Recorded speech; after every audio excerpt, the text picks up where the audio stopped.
Hello students, welcome to my YouTube channel concept mentor. आज की class में हम कोऑर्डिनेट ज्योमेट्री के एमसीक्यू करने वाले हैं, जो कि ओसवाल की एमसीक्यू बुक से ली हुई है। आज की क्लास में हम इसके ऑब्जेक्टिव क्वेश्चन जो एमसीक्यू वाला है वो, और एसर्शन रीजन, ये दोनों टाइप के क्वेश्चन जो है हम आज की वीडियो में कंप्लीट करेंगे। वीडियो के हर एक क्वेश्चन में आपको इसके बेसिक कॉन्सेप्ट प्लस कुछ शॉर्ट ट्रिक्स अगर क्वेश्चन में अप्लाई हो रहा होगा तो वो भी आपको यहाँ पे सिखाया जाएगा। बहुत ही बेसिक से क्वेश्चन है। इस क्वेश्चन के बाद, इतने क्वेश्चन के बाद, कोऑर्डिनेट ज्योमेट्री के और कुछ प्रैक्टिस क्वेश्चन के लिए आप प्लेलिस्ट में जाकर हमारे वीडियो को देख सकते हैं। वहाँ पे क्वेश्चन अलग अलग टाइप से, किस टाइप का अगर आए या आता हो एग्जाम में, किस टाइप से एमसीक्यू के क्वेश्चन पूछे जाते हैं और उनको क्या तरीका होगा हम ऑप्शन के थ्रू या शॉर्ट ट्रिक्स के थ्रू सॉल्व करें विदाउट एनी फॉर्मूला क्वेश्चन, और ऑप्शन को देखकर हम किस तरीके से आंसर कर सकते हैं, ये सारे मेथड भी आपको वहाँ पे बताया गया है। कोऑर्डिनेट ज्योमेट्री के अलावा भी कई सारे चैप्टर्स हैं, जैसे ट्रिग्नोमेट्री हो गया, प्रोबेबिलिटी हो गया, इन सभी के भी सॉल्यूशन आपको ओसवाल के एमसीक्यू बुक की मिल जाएगी। तो आप प्लेलिस्ट में जाकर वहां से देख सकते हैं, और डिस्क्रिप्शन में भी उनका लिंक जो है आपको मिल जाएगा। तो वीडियो के एंड तक बने रहें। और अगर अभी तक आप चैनल पर हमारे नए हैं, पहली बार हमारे चैनल की वीडियो को देख रहे हैं, तो चैनल को जरूर सब्सक्राइब करें। नोटिफिकेशन के लिए बेल आइकन के बटन को दबाएं, जिससे कि वीडियो की लेटेस्ट नोटिफिकेशन आपको मिलती रहे। तो चलिए आज का सेशन स्टार्ट करते हैं। यहाँ पे क्वेश्चन दिया हुआ है कि the distance of the point, ये पॉइंट है P23 from the x axis. X axis से इस पॉइंट का डिस्टेंस क्या होगा। अगर अपन बात करें कोऑर्डिनेट ज्योमेट्री की, तो देखिए ये हमारा एक्सिस होता है, ये होता है एक्स एक्सिस और ये होता है वाई एक्सिस। यहाँ पे जो पॉइंट दिया हुआ है वो दिया हुआ है एक्स एक्सिस, तो इसका है 2, और वाई जो कोऑर्डिनेट है, यानी एक्स कोऑर्डिनेट है 2 और वाई कोऑर्डिनेट है 3। तो जब आप इसको ड्रॉ करेंगे तो देखिए ये मान लीजिए पॉइंट 1 है और ये 2 है, और यहाँ पे 1, 2 और 3 है, यानी कि वाई एक्सिस पे 3 है और एक्स एक्सिस पे 2 है।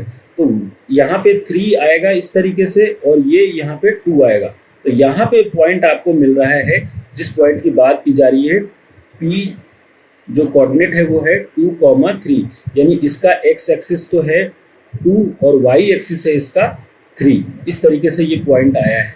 अब आपसे पूछा गया है कि फ्रॉम द एक्स एक्सिस इसकी डिस्टेंस क्या होगी। तो जब आप एक्स एक्सिस से चलेंगे इस पॉइंट के ऊपर, तो आपको कितना डिस्टेंस ट्रेवल करना पड़ रहा है, 3 यूनिट, यानी कि इसका जो डिस्टेंस होगा एक्स एक्सिस से इस पॉइंट के बीच तक का, फ्रॉम एक्स एक्सिस से जो डिस्टेंस होगा वो 3 यूनिट, यानी ऑप्शन बी इसका राइट आंसर होगा। बहुत ही बेसिक सा क्वेश्चन है। मे बी आपको अगर वाई एक्सिस से पूछा जाता तो वाई एक्सिस से आप ये वाला डिस्टेंस काउंट करते, और वाई एक्सिस से जो डिस्टेंस आता वो आता 2 यूनिट। बढ़ते हैं नेक्स्ट क्वेश्चन की तरफ। सेकेंड क्वेश्चन है कि the distance between point 0,6 and 0-2 क्या होगा। तो देखिए दो पॉइंट दिया हुआ है इस तरीके से, पॉइंट ए और पॉइंट बी। ए का जो कोऑर्डिनेट है वो 0,6 है, और बी का जो कोऑर्डिनेट है वो 0,-2 है। बेसिक की बात करें तो ये आपका x1 और y1 हुआ, और ये वाला पॉइंट x2 y2 हुआ। डिस्टेंस फॉर्मूला आप जानते होंगे कि AB इज इक्वल टू होता है √x1 माइनस x2 का whole square plus y2 minus y1 का होल स्क्वायर। इस फॉर्मूले पे जब आप वैल्यू को रखेंगे तो जो डिस्टेंस आएगा वो AB का वो क्या आएगा। देखिए यहाँ पे हमारा x1 है 0, x2 भी है 0, यानी कि 0 माइनस 0 इज इक्वल टू 0 का whole square plus y2 minus y1 या y1 माइनस y2। आप अगर y2 माइनस y1 करेंगे तो -2 और -6 का होल स्क्वायर होगा। जब आप इसको सिंप्लीफाई करेंगे तो ये आएगा 0, और ये -2 और -6 -8 हुआ, और -8 का स्क्वायर 64 होगा। जब आप इसको सिंप्लीफाई करेंगे तो इसका जो डिस्टेंस आया ए बी का वो 8 यूनिट आया, यानी कि ऑप्शन बी इसका भी राइट आंसर होगा। तो सिंपल सा डिस्टेंस फॉर्मूला यूज करके हमने दो पॉइंट के बीच का डिस्टेंस निकाला है। आप किसी को भी x1 y1 x2 y2 मान सकते हैं, और फॉर्मूले के अकॉर्डिंग x1 माइनस x2 करें या x2 माइनस x1 करें, रिजल्ट में कोई भी डिफरेंस नहीं होगा। आप साइन का हमेशा ध्यान रखेंगे। बढ़ते हैं नेक्स्ट क्वेश्चन की तरफ। क्वेश्चन नंबर 3 है the distance of point P6 -6 8 from the origin. जैसे मान लीजिए ओरिजिन है यहाँ पे, देखिए ये हमने कोऑर्डिनेट सिस्टम बनाया, ये आप ओरिजिन जानते हैं कि ये ओरिजिन का पॉइंट होता है। ओरिजिन को अगर हम O से रिप्रेजेंट करें तो इसका कोऑर्डिनेट हो जाएगा 0,0। और यहाँ पे कहा गया है x है -6 और y है 8। मान लीजिए इस पॉइंट को मैं इमेजिनरी तरीके से आपको बता रहा हूँ कि मान लीजिए आप यहाँ पे है -6 और ये पॉइंट कहीं पे होगा इस तरीके से, यहाँ पे होगा 8। तो ये पॉइंट जो -6 और 8 मिला वो कोई कहीं यहाँ पे होगा और ये पॉइंट क्या होगा -6, 8। आपको यहाँ से यहाँ तक का डिस्टेंस पूछा गया है। इस पॉइंट को अगर आप P कह रहे हैं तो आपको OP का डिस्टेंस पूछा गया है। तो OP के लिए देखिए ये होगा आपका x1 और ये होगा आपका y1, ये वाला पॉइंट होगा आपका x2 और ये पॉइंट होगा y2। अब आप जब डिस्टेंस फॉर्मूला लगाएंगे OP के बीच में, यानी कि x2 माइनस x1 का whole square plus y2 minus y1 का होल स्क्वायर, जब आप इसको सिंप्लीफाई करेंगे तो ये आएगा। देखिए यहाँ पे x2 की वैल्यू है -6 और x1 की वैल्यू है 0 का होल स्क्वायर प्लस y2 की वैल्यू है यहाँ पे 8 और y1 की वैल्यू है 0 इसका होल स्क्वायर। जब आप इसको सिंप्लीफाई करेंगे तो यहाँ पे 6 माइनस 0 -6 ही होगा और -6 का स्क्वायर करेंगे तो ये आएगा 36 और 8 का स्क्वायर करेंगे तो ये आएगा 64। दोनों को ऐड करने पर 100 होगा और रूट अंडर 100 की जो वैल्यू होती है वो होती है 10। तो यानी कि इसका जो आंसर होगा वो 10 यूनिट इसका आंसर हो जाएगा, यानी ऑप्शन सी इसका करेक्ट आंसर है। नेक्स्ट क्वेश्चन बढ़ते हैं। क्वेश्चन नंबर 4 है कि the distance between the point. यहाँ पे देखिए 2 पॉइंट गिवन है, आपको उनके बीच का डिस्टेंस निकालना है। तो देखिए पॉइंट मान लीजिए इस तरीके से ए पॉइंट और बी पॉइंट। ए पॉइंट है आपका दिया हुआ 0 और 5 और बी पॉइंट दिया हुआ है -5 और 0। आप इसको x1 माने, ये आपका y1 हुआ, ये पॉइंट x2 और ये y2। इन दोनों के बीच में आप डिस्टेंस निकालेंगे, यानी ए बी जो डिस्टेंस होगा वो होगा root under x2 minus x1 का whole square plus y2 minus y1 का होल स्क्वायर। बस फॉर्मूले में आपको वैल्यू रखना है। देखिए यहाँ पे x2 की वैल्यू है -5, x1 की वैल्यू है 0 और ये हो गया होल स्क्वायर प्लस y2 की वैल्यू है 0 माइनस y1 की वैल्यू है 5, इसका भी होल स्क्वायर। पहले वाले को आप सिंप्लीफाई करेंगे तो -5 ही आएगा और -5 का स्क्वायर होगा 25 और ये भी होगा -5 का स्क्वायर, ये भी क्या आएगा 25। यानी कि जो ए बी की वैल्यू होगी वो आएगी रूट अंडर 50। रूट अंडर 50 को आप लिख सकते हैं 25 इंटू 2 और 25 रूट से बाहर आके हो जाएगा 5 और अंदर बच जाएगा √2। यानी ए बी जो डिस्टेंस है इस पॉइंट के बीच में वो कितना आ गया 5√2, यानी ऑप्शन बी इसका राइट आंसर होगा। बढ़ते हैं नेक्स्ट क्वेश्चन की तरफ। देखिए क्वेश्चन नंबर 5 दिया हुआ है AOBC is a rectangle whose 3 vertices. AOBC एक रेक्टेंगल है और उसके 3 वर्टिसेस गिवन है। पूछा जा रहा है कि लेंथ ऑफ डायगोनल क्या होगा। देखिए जब भी कुछ इस तरीके का क्वेश्चन आता है कि कोई रेक्टेंगल बना हुआ है, कोई स्क्वायर बना हुआ है, तो सबसे मेन चीज है कि हम फिगर को कैसे बनाएं, किस पॉइंट को ए में, ए का कोऑर्डिनेट क्या हो, बी का कोऑर्डिनेट क्या हो। वैसे तो यहाँ पे गिवन है, लेकिन आपको डायग्राम बनाने का एक तरीका आप हमेशा फॉलो करें, क्वेश्चन कभी भी गलत नहीं होगा। जो भी पॉइंट दिया हुआ, जैसे यहाँ पे दिया हुआ AOBC, तो आपको क्या करना है, या तो आप सारे पॉइंट्स को क्लॉकवाइज में लें या एंटी क्लॉकवाइज में लें और जो भी वैल्यू दिया हुआ है रेस्पेक्टिवली उसी अकॉर्डिंग आप यूज करें। जैसे मान लीजिए यहाँ पे मैंने रेक्टेंगल बनाया इस तरीके से, ये मैंने रेक्टेंगल बनाया है, ये हो गया आपका रेक्टेंगल AOBC। तो मान लीजिए मैंने यहाँ A रखा तो यही मैं O रखूंगा, ये B रखूंगा और C रखूंगा। मे भी डायग्राम में इस तरीके से भी बना सकता था, बस डायरेक्शन को फॉलो करना है कि उसी डायरेक्शन में आपको इधर उधर नहीं लिखना है। जैसे मान लीजिए मैंने यहाँ A रखा और यहाँ मैं चाह रहा हूँ O रखना, तो यहाँ B रखूंगा, यहाँ C रखूंगा, तब तो ये आंसर बिल्कुल करेक्ट आएगा और कोई प्रॉब्लम नहीं होगा आपको सॉल्व करने में। लेकिन अगर आप इस तरीके का डायग्राम अगर बनाते हैं कि मान लीजिए A यहाँ रख दिया, O यहाँ रख दिया, B यहाँ रख दिया, C यहाँ रख दिया, तो ये करेक्ट आंसर इसका नहीं आएगा और ये सही तरीका नहीं है। तो आप इनमें से कोई सा भी डायग्राम को फॉलो करें, आंसर हमेशा आपका आएगा। तो मान लीजिए मैंने ये डायग्राम यहाँ पे रखता हूँ, बाकी को मैं इरेज कर देता हूँ। यहाँ पॉइंट दिया हुआ है, A का कोऑर्डिनेट है 0,3, B का O का कोऑर्डिनेट है 0,0 और B का कोऑर्डिनेट है 5,0, ये दिया हुआ है और आपसे पूछा जा रहा है कि लेंथ ऑफ इट्स डायगोनल क्या होगा। तो आप खुद सोचें, रेक्टेंगल में रेक्टेंगल की प्रॉपर्टी क्या होती है। रेक्टेंगल की प्रॉपर्टी ये होती है कि सामने वाली साइड्स दोनों इक्वल होते हैं यानी ये वाली साइड्स, ये देखिए यहाँ पे अगर मैं लिखूँ, यहाँ पे मान लीजिए मैं सेम लिख दूँ AOBC, तो आप ये कहेंगे कि BO जो है वो इक्वल होगा AC के और BC जो है वो इक्वल होगा AO के। तो यहाँ पे आपको और दोनों कंडीशन में यहाँ पे जो एंगल होता है वो 90 डिग्री का होता है। तो इस केस में डायगोनल जो है वो दोनों का सेम होगा। तो चाहे मैं ये AB डायगोनल फाइंड करूँ और या मैं यहाँ से OC डायगोनल सेम फाइंड करूँ, दोनों की वैल्यू सेम होगी। तो आपसे पूछा जा रहा है लेंथ ऑफ इट्स डायगोनल क्या होगा। तो अगर आप AB फाइंड करेंगे तो आपको फोर्थ पॉइंट की नीड ही नहीं होगी, तो क्यों ना हम AB निकाल लें। और जब AB के बीच में आप डिस्टेंस निकालेंगे तो ये होगा आपका x1, ये होगा आपका y1, और B के लिए ये हो जाएगा x2 और ये हो जाएगा y2। आप सीधा AB के लिए डिस्टेंस फॉर्मूला यूज करें, root under x2 minus x1 का whole square plus y2 minus y1 का होल स्क्वायर। ये फॉर्मूले में आपको वैल्यू रखना है, आपका आंसर आ जाएगा। देखिए यहाँ पे x2 की वैल्यू क्या है, x2 की वैल्यू है 5, x1 की वैल्यू है 0 और इसका होल स्क्वायर हो गया। y2 की वैल्यू क्या है, y2 की वैल्यू है 0 और y1 की वैल्यू है 3, इसका होल स्क्वायर। आप जब इसको सॉल्व करेंगे तो ये आएगा 25, क्योंकि 5 का स्क्वायर 25, और ये आएगा 9। और इसको सिंप्लीफाई करने पर AB जो डिस्टेंस आया है वो आ जाएगा रूट अंडर 34, यानी कि ऑप्शन सी इसका करेक्ट आंसर होगा। यानी कि इस जो रेक्टेंगल, ये जो रेक्टेंगल दिया हुआ है उसका जो डायगोनल है वो कितना होगा, रूट अंडर 34। और यही डायगोनल OC से भी अगर पूछा जाए कि OC का डायगोनल की लेंथ क्या होगी, तो वो भी होगा root under 34 unit. Next question है, क्वेश्चन नंबर 6 दिया हुआ है कि the perimeter of a triangle with vertices 0,4, 0,0 और एंड ये 3 पॉइंट दिए हुए हैं और इसका पेरीमीटर फाइंड करना है। तो पेरीमीटर किसी भी फिगर का जो होता है वो आउटर बाउंड्री का सम होता है। मान लीजिए मैंने ऐसा फिगर बना लिया, ये ट्रायंगल है आपका, आप किसी भी वे में बनाए। जैसे मान लीजिए मैंने यहाँ A रखा, यहाँ B रखा और यहाँ C रखा, एक ट्रायंगल बना लिया।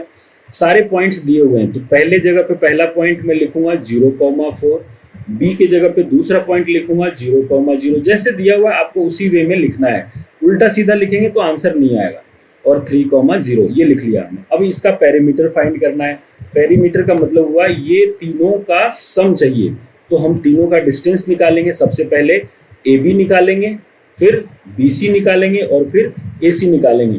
तीनों को निकालने के बाद जब ऐड करेंगे तो आपका आंसर आ जाएगा। मान लीजिए मैं एक के लिए निकाल के आपको बताता हूँ। जैसे मान लीजिए मुझे A से B निकालना है, मुझे डिस्टेंस सबसे पहले A से B का निकालना है। तो A से B के लिए मेरे लिए जो x1 होगा वो ये होगा और y1 जो होगा ये 4 होगा। x2 जो होगा वो मेरे लिए 0 है और y2 भी यहाँ पे 0 है। और मैं डिस्टेंस निकाल रहा हूँ AB का। फॉर्मूला अप्लाई करेंगे तो देखिए फॉर्मूला होता है x1 माइनस x2, यानी कि 0 माइनस 0 का whole square plus y1 minus y2 कर दें आप तो 4 माइनस 0 का होल स्क्वायर। इसको सिंप्लीफाई करेंगे तो 0 का स्क्वायर 0 और 4 का स्क्वायर होगा 16, यानी ये वैल्यू आ गई 4। तो A से B का जो डिस्टेंस आ गया वो कितना आ गया, 4 यूनिट। यहाँ से 4 यूनिट आ गया। अब आपको नेक्स्ट निकालना है किसका, आपको मान लीजिए हम नेक्स्ट निकालना चाह रहे हैं BC से। तो BC के लिए मैं इसको मान लेता हूँ x1 और इसको मान लेता हूँ y1। अब देखिए ये x1 y1 है और ये x2 y2 है। B से C का डिस्टेंस निकाल दें तो B से C का जो डिस्टेंस होगा वो क्या होगा, B से C के लिए वापस आप लगाएं फॉर्मूला x1 माइनस x2 का होल स्क्वायर, यानी 3 माइनस, यहाँ पे देखिए ये होगा 3 माइनस 0 का होल स्क्वायर प्लस 0 माइनस 0 का होल स्क्वायर। इसको भी सिंप्लीफाई करेंगे तो 3 का स्क्वायर होगा 9 और 0 का ये 0। इसको सिंप्लीफाई करने पर ये आ गया 3, यानी B से C का जो डिस्टेंस है वो है 3 यूनिट। अब अपन निकाल लेते हैं वापस A से C का। अब निकालते हैं किसका, A से C का। तो A से C के बीच में देखिए इसको पहला पॉइंट मान लें तो यहाँ पे अब A से C के लिए ये हो जाएगा x2 और ये हो जाएगा आपका y2। अब आप जब A से C निकालेंगे तो फॉर्मूला आप वापस लगाएं। क्या होगा formula, x1 minus x2, x1 की वैल्यू है 3 और y1 की x2 की वैल्यू है 0, तो 3 माइनस 0 का होल स्क्वायर प्लस y1 की वैल्यू है 0 और y2 की वैल्यू है 4, इसका होल स्क्वायर। इसको सिंप्लीफाई करेंगे तो 3 का स्क्वायर आएगा 9 और 4 का स्क्वायर आएगा 16, ऐड करने पर 25 और जिसका स्क्वायर रूट होता है 5, यानी ये वाला जो साइड के डिस्टेंस हो गया वो हो गया 5 यूनिट। पेरीमीटर के लिए तीनों को ऐड कर दें तो पेरीमीटर इज इक्वल टू हो जाएगा, पेरीमीटर इज इक्वल टू कितना हो जाएगा 4 + 3 + 5, यानी कि 12 जो है इसका आंसर हो जाएगा। ऑप्शन बी इसका करेक्ट आंसर है। तो सिंपली बस हमने डिस्टेंस फॉर्मूला को यूज किया सारे पॉइंट्स को रेफरेंस मानकर, और मैंने आपको बताया कि किस तरीके से हमने डिस्टेंस फॉर्मूला लगाया है। इसको आप अच्छे से समझ के और प्रैक्टिस करें। सेशन आपको पसंद आ रहा है तो वीडियो को जरूर लाइक करें, कमेंट में बताएं कि किस तरीके का ये जो समझाया मैंने आपको किस तरीके से आपको समझ में आया, पसंद आया या नहीं आया, कोई कंफ्यूजन है तो आप वो भी हमें कमेंट में बता सकते हैं। नेक्स्ट क्वेश्चन है, क्वेश्चन नंबर 7 दिया हुआ है कि द पॉइंट -4 0, उसके बाद पॉइंट दिया हुआ है 4, 0 और and 0 3 are the vertices of a triangle, यानी कि ये जो दिया हुआ है ट्रायंगल ये किस टाइप का वर्टिसेस, और ये पॉइंट आप देखें तो ये पहले वाला ही पॉइंट है। ये सारे पॉइंट ये पॉइंट जो है वो माइनस प्लस का डिफरेंस के साथ है। तो आपको क्या करना है, यहाँ पे आपको डायग्राम बनाना है, तीनों के बीच में डिस्टेंस निकालना है। ये यहाँ पे दो तरीके से आप फाइंड कर सकते हैं। अगर डिस्टेंस फॉर्मूला लगाएंगे तो तीनों का निकालना पड़ेगा, और अगर आप मतलब हिंट के अकॉर्डिंग जो पॉइंट दिया हुआ उसके अकॉर्डिंग अगर आप नंबर सिस्टम पे यानी कोऑर्डिनेट सिस्टम पे अगर ये पॉइंट बनाते हैं तो आपको वहां से भी पता चल सकता है। तो हम बाई डिस्टेंस फॉर्मूला इसको निकालते हैं कि ये ट्रायंगल किस टाइप का है। मान लीजिए मैंने ये ट्रायंगल बना लिया, ट्रायंगल ये है, ये देखिए ये हो गया ए, ये ट्रायंगल का दूसरा साइड बी और ये सी। इसके कोऑर्डिनेट दिए हुए -4, 0, दूसरा कोऑर्डिनेट दिया हुआ है 4, 0 और तीसरा कोऑर्डिनेट दिया हुआ है 0, 3। अब आपको एक एक डिस्टेंस निकालना है तीनों का, है ना। तो देखिए ये आपके लिए x1 और ये y1, ये x2 और ये y2। सबसे पहले आप a से c निकाल लें। तो a से c क्या हो जाएगा, √अंडर x1 - x2, तो -4 - 0 का whole square plus y1 - y2 0 - 3 का होल स्क्वायर। इसको सिंप्लीफाई करेंगे तो ये 4 का स्क्वायर ये आएगा 16 और 3 का स्क्वायर आएगा 9। सॉल्व करने पर ये होगा 25 जिसकी वैल्यू होती है 5। तो यानी ए से सी आ गया आपका 5 यूनिट। अब आप निकालिए बी से सी, बी से सी निकालेंगे तो इसको आप मान लीजिए x1 और इसको मान लीजिए आप y1, क्योंकि x2 y2 यहाँ पे दिया हुआ है पहले से। तो जब आप बी से सी निकालेंगे तो x1 - x2 यानी कि 4 - 0 का होल स्क्वायर प्लस 0 - 3 का y1 - y2 करने पर आएगा। इसको वापस सिंप्लीफाई करेंगे तो ये आएगा 16 + 9 जिसकी वैल्यू होगी √25। सिंप्लीफाई करने पर आएगा 5, यानी कि ये भी जो ट्रायंगल का जो साइड आया बी से सी वो भी कितना है 5 यूनिट। अब एक लास्ट जो है हम ए से बी निकाल लेते हैं। तो ए से बी के लिए आप इसको x2 कर दें और इसको y2 कर दें, क्योंकि यहाँ पे x1 y1 ऊपर गिवन है, इसको x2 y2 करके आप फाइंड करिएगा। तो b से a से c जो आएगा x1 - x2 यानी कि -4 का होल स्क्वायर। x1 यहाँ -4 था, माइनस साइन के साथ x2 को माइनस किया तो वो भी -4 ही आएगा, प्लस 0 - 0 का होल स्क्वायर। इसको सिंप्लीफाई करेंगे तो ये देखिए ये -4 -8 हुआ और माइनस का 8 का स्क्वायर 64 प्लस 0 सिंप्लीफाई करेंगे तो ये आ गया 8। इसका मतलब क्या हुआ कि दो साइड तो सेम है और तीसरा डिफरेंट है, और ऐसा ट्रायंगल जिसके दो साइड सेम और तीसरा डिफरेंट हो वो आइसोसेलेस ट्रायंगल होता है, यानी कि ऑप्शन बी इसका राइट आंसर होगा। नेक्स्ट क्वेश्चन की तरफ चलते हैं। क्वेश्चन नंबर 8 दिया हुआ है the coordinates of the point which is equal distance from the 3 vertices triangle AOB। ये ट्रायंगल दिया हुआ है, ट्रायंगल AO और B, ये ट्रायंगल दिया हुआ है सोन इन द फिगर। अब ये क्वेश्चन को ढंग से आप समझे, ये बहुत ही अच्छा क्वेश्चन है। देखिए यहाँ ये पूरे क्वेश्चन में ये सबसे बेस्ट क्वेश्चन है, आप इसको ढंग से समझे। यहाँ पे कहा जा रहा है कि एक पॉइंट है, कोई सा भी पॉइंट मान लीजिए, वो पॉइंट का कोऑर्डिनेट हमें नहीं पता कि वो पॉइंट क्या है। मे बी वो पॉइंट यहाँ हो सकता है, मे बी वो पॉइंट यहाँ हो सकता है, मे बी वो पॉइंट यहाँ हो सकता है, कहीं भी हो सकता है। ठीक है, मान लेते हैं हम ये पॉइंट की वो यहाँ है ना, ये पॉइंट यहाँ है, P पे है, और जिसका कोऑर्डिनेट क्या होगा जो, और उसके कोऑर्डिनेट जो है आपको आंसर में दिया हुआ है, ये सारे उसके कोऑर्डिनेट है। जो पॉइंट हमने P माना है उसका ये आंसर दिया हुआ है। ए ऑप्शन में है एक्स वाई, यानी पी का कोऑर्डिनेट में भी एक्स वाई हो, बी कोऑर्डिनेट दिया हुआ है वाई एक्स, तो मे भी पी का कोऑर्डिनेट वाई एक्स हो, या इनमें से हो सकता है, कोई सा भी हो सकता है। लेकिन ये कौन सा होगा वो कैसे पता करेंगे? तो उसके लिए क्या है कि ये जो कोऑर्डिनेट P है उसका डिस्टेंस तीनों पॉइंट से सेम होना चाहिए, यानी P से A भी जो आएगा, P से A जो आएगा वही डिस्टेंस P से O का होना चाहिए और वही डिस्टेंस P से B का होना चाहिए। अगर ये कंडीशन सेटिस्फाई कर रहा है तो हम ये मानेंगे कि वो कोऑर्डिनेट हमारा सही आंसर है। तो अपन क्या करें, वैसे तो तरीका है कि आप उस पॉइंट को कुछ भी मान लें, PH के मान लें, RY मान लें, कुछ भी मान लें, लेकिन हम डायरेक्ट इसको ऑप्शन से करेंगे कि मान लेते हैं कि ऑप्शन ए हमारा राइट आंसर है ना। तो मैं क्या करता हूं, अगर मान लीजिए मैंने P का कोऑर्डिनेट मान लिया पहला ऑप्शन XY, ठीक है, XY को मैंने पहला ऑप्शन मान लिया कि यही मेरा कोऑर्डिनेट है। अब मैं इस P पॉइंट से A का डिस्टेंस, P पॉइंट से A का डिस्टेंस क्या है 0,2y, मैं इसी पॉइंट से, इस पॉइंट P से, जो P पॉइंट हमने माना था XY, उससे B का डिस्टेंस, B का कोऑर्डिनेट क्या है, B का कोऑर्डिनेट है 2x और 0, ये डिस्टेंस, और इसी पॉइंट P से जो हमने XY माना था ऑप्शन से, उसी पॉइंट से O पॉइंट का डिस्टेंस, और O का कोऑर्डिनेट क्या है 0,0। यहाँ पे जो ओरिजिन का है ये ओरिजिन है, तो इसका कोऑर्डिनेट होगा 0,0। अगर ये तीनों इक्वल हो गए तो यही हमारा राइट आंसर होगा, और नहीं तो फिर दूसरे ऑप्शन के साथ हमें जाके चेक करना पड़ेगा। तो सबसे पहले अगर आप P से A निकालेंगे तो ये फॉर्मूला होगा, जैसे मान लीजिए ये आपका हो गया x1 और ये हो गया y1, ये मान लीजिए x2 और ये मान लीजिए आप y2। जब आप इसको सिंप्लीफाई करेंगे तो देखिए यहाँ पे मैं कलर थोड़ा सा चेंज कर, यहाँ पे देखिए अब हो जाएगा x1 कोऑर्डिनेट है x माइनस 0 का होल स्क्वायर, क्योंकि x2 कोऑर्डिनेट यहाँ पे 0 है। दूसरा है y1 माइनस y2, y का कोऑर्डिनेट है y और y2 का कोऑर्डिनेट है 2y, और इसका क्या हो जाएगा होल स्क्वायर।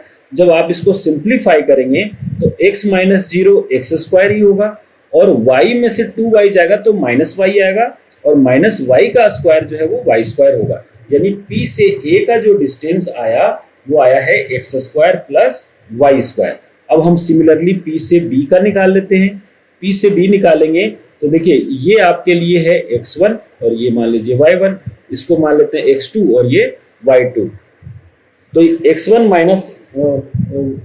माइनस x2 करेंगे तो ये होगा यहाँ पे x माइनस 2x का होल स्क्वायर और y माइनस 0 का होल स्क्वायर। यहाँ जब आप सिंप्लीफाई करेंगे तो P से B का जो कोऑर्डिनेट होगा, देखिए x में से 2x जाएगा तो ये आएगा एक्स स्क्वायर और ये होगा वाई स्क्वायर। तो P से B का जो डिस्टेंस हो गया वो एक्स स्क्वायर वाई स्क्वायर हो गया। अब नेक्स्ट कोऑर्डिनेट अपन निकाल लेते हैं P से O का।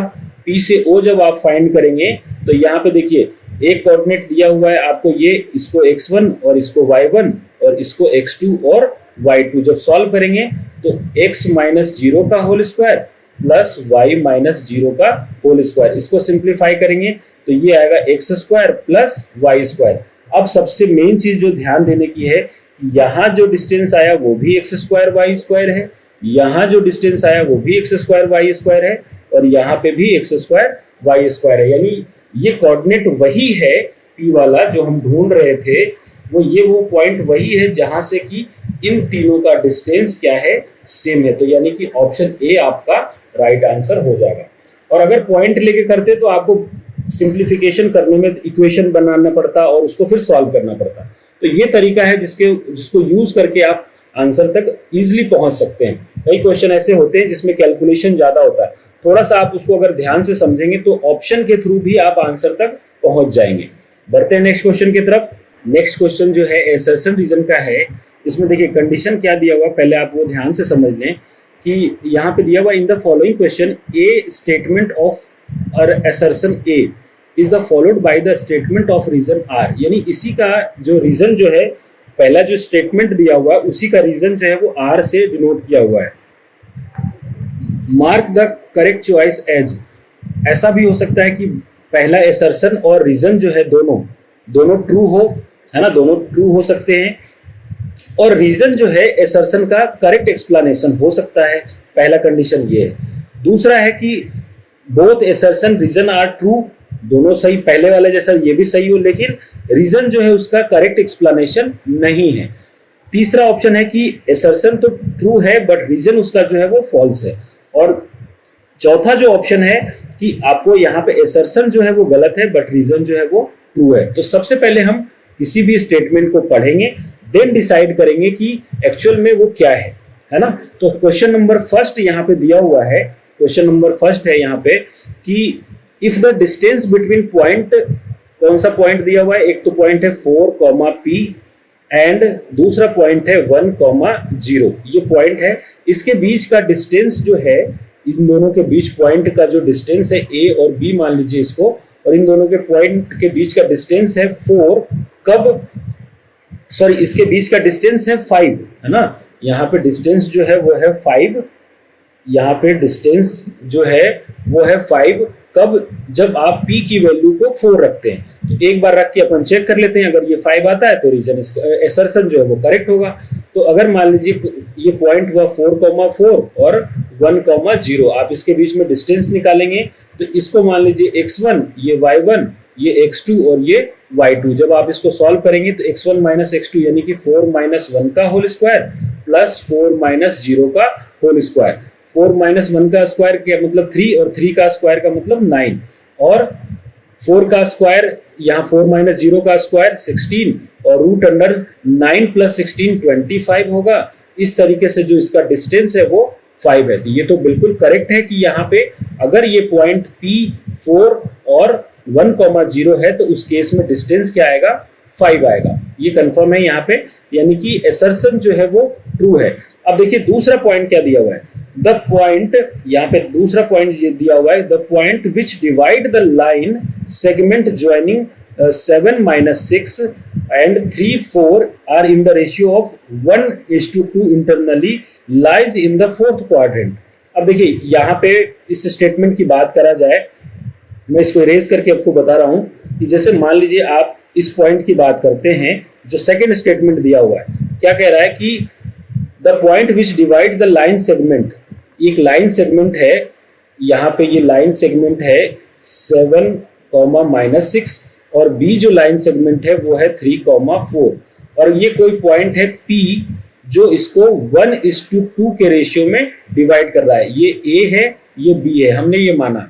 जो भी पॉइंट पहला गिवन हो उसको आप A माने, दूसरे वाले को B माने, और जैसे रेशियो दिया हुआ है, एक साइड में रेशियो 1 है तो आप 1 लिखें और 2 लिखें। तो यहाँ पे कह रहा है कि अब जो ये पॉइंट आएगा ना P, वो फोर्थ क्वाड्रेंट में होना चाहिए।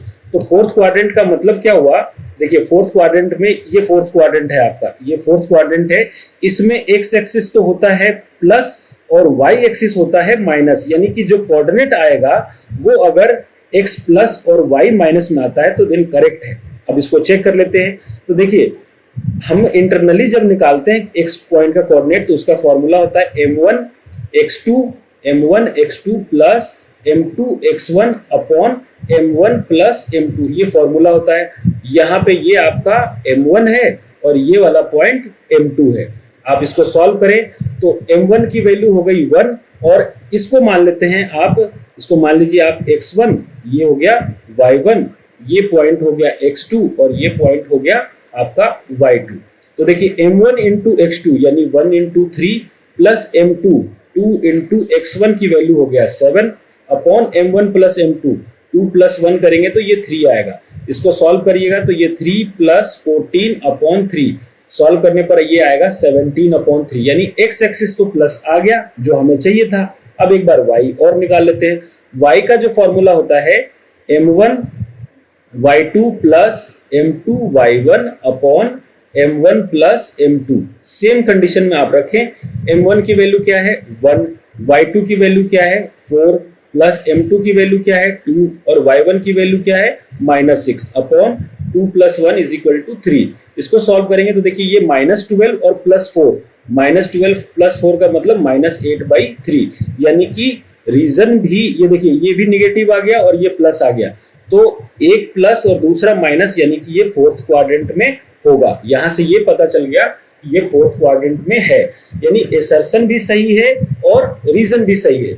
अब हम यहाँ पे कंडीशन को पढ़कर देखते हैं। तो कंडीशन के हिसाब से हमें ये पता चल रहा है कि यहाँ पे एसर्शन भी ट्रू है और रीजन भी इसका ट्रू है। दोनों कंडीशन में यहाँ पे एसर्शन भी इसका ट्रू है और रीजन भी ट्रू है। बट जो हम पहला कॉन्सेप्ट पढ़े थे वो डिस्टेंस फॉर्मूला का था और दूसरा कॉन्सेप्ट जो था वो ये था इंटरनली वो होने का, मतलब इंटरनली बाइसेक्ट करने का या कोई इंटरनली डिवाइड हो रहा है, इंटरसेक्शन का, सेक्शन फॉर्मूला का था। तो यहाँ पे हम ये कह सकते हैं both assertion and reason are true but R is not correct explanation of A. यहाँ पे डिस्टेंस से कोई मतलब नहीं है बी वाले कंडीशन में, तो इसका बी ऑप्शन जो है राइट आंसर हो जाएगा। बढ़ते हैं नेक्स्ट क्वेश्चन की तरफ। देखिए यहाँ पे क्वेश्चन नंबर 2 है कि इन ट्रायंगल ABC, एक ट्रायंगल है ABC, ये हमने ट्रायंगल बना लिया, ये ट्रायंगल हो गया आपका AB और C, ये ट्रायंगल है और इसका कोऑर्डिनेट दिया हुआ है -2 0, B का कोऑर्डिनेट दिया हुआ है 2, 0 और C का कोऑर्डिनेट दिया हुआ है 0, 2। इस सिमिलर टू ट्रायंगल DEF, एक और ट्रायंगल है जिसके ये सिमिलर है, तो ट्रायंगल दूसरा बना लेते हैं अपन D और E और F। जैसा ABC बनाया था, जिधर A रखा, B रखा, C रखा, उसी तरीके से आपको DEF भी रखना है। तो यहाँ पे आएगा -4 0, यहाँ पे आएगा 4, 0 और यहाँ पे आएगा 0, 4, ये कहा गया है। तो कहा जा रहा है कि अगर ये सिमिलर है कि इज टू सिमिलर ऑफ, ये कंडीशन जो है वो सिमिलर है क्या, ये ट्रायंगल जो है वो सिमिलर है क्या, सबसे पहला चीज तो ये फाइंड करना है।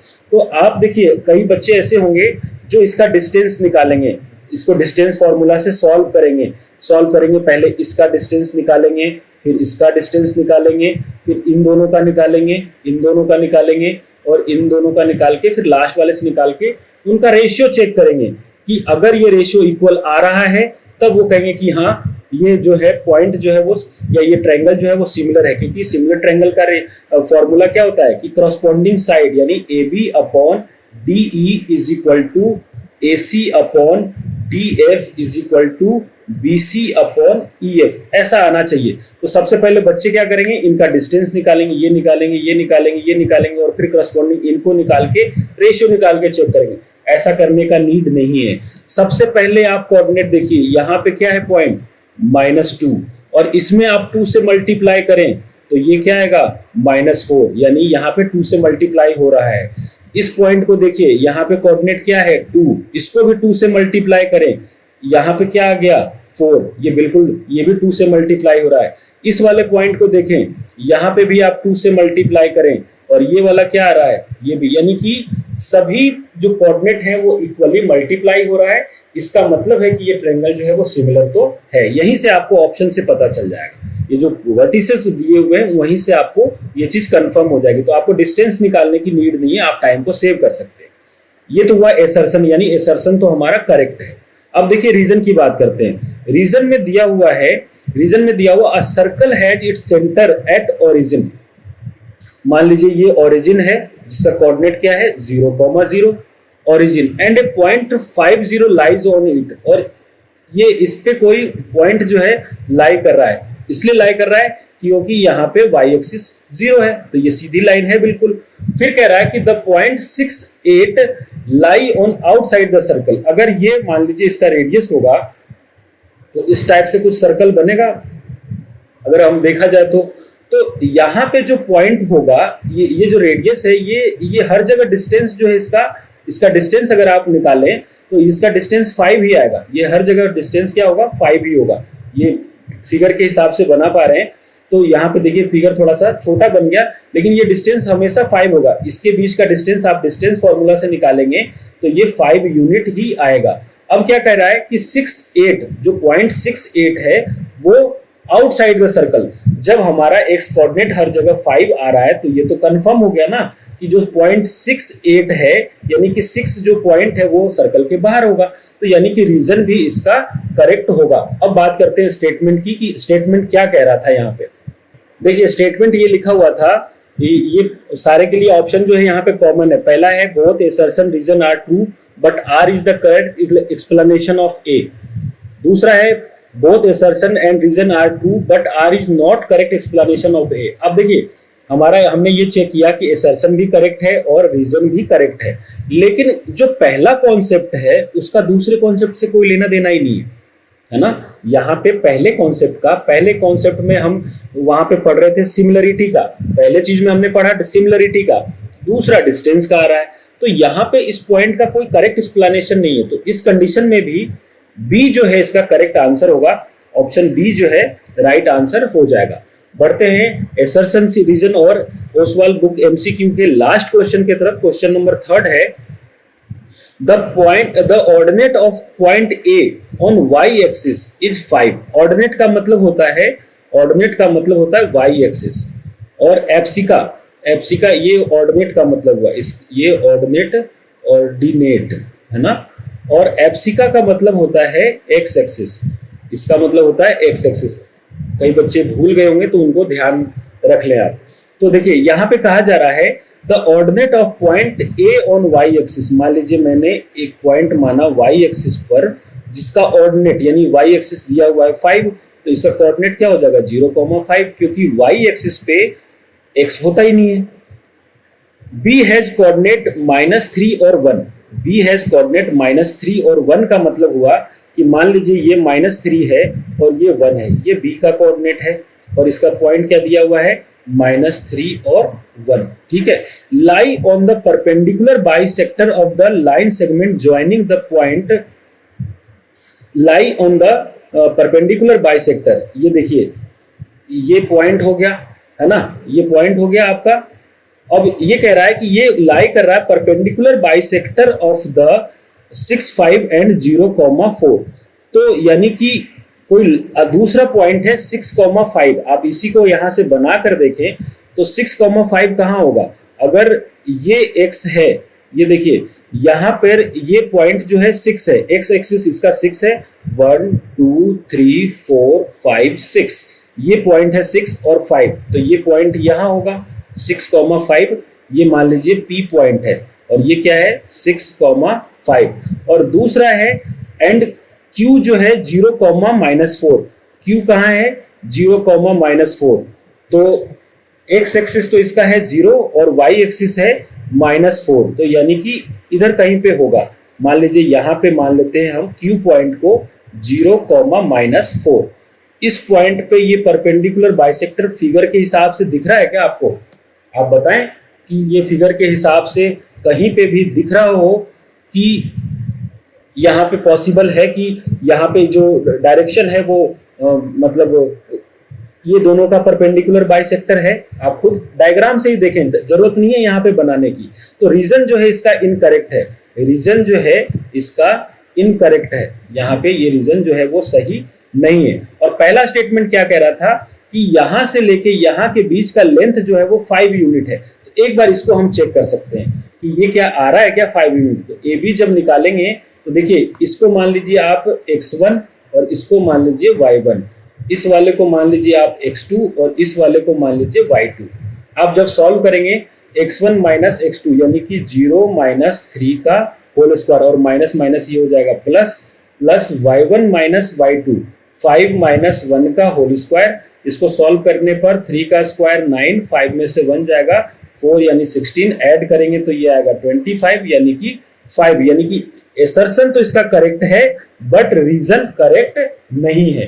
अब आइए अपन फिर स्टेटमेंट की तरफ देखते हैं कि क्या स्टेटमेंट कह रहा था। देखिए स्टेटमेंट यहाँ पे है हमारा असर्शन तो सही है बट रीजन फॉल्स है, तो A is true but R is false. Option C जो है हमारा क्वेश्चन 3 के लिए करेक्ट आंसर हो जाएगा। यानी इसमें जो ऑप्शन सी जो है यानी असर्शन तो आपका ट्रू है बट रीजन जो है आपका फॉल्स है, तो यानी ऑप्शन सी करेक्ट आंसर होगा।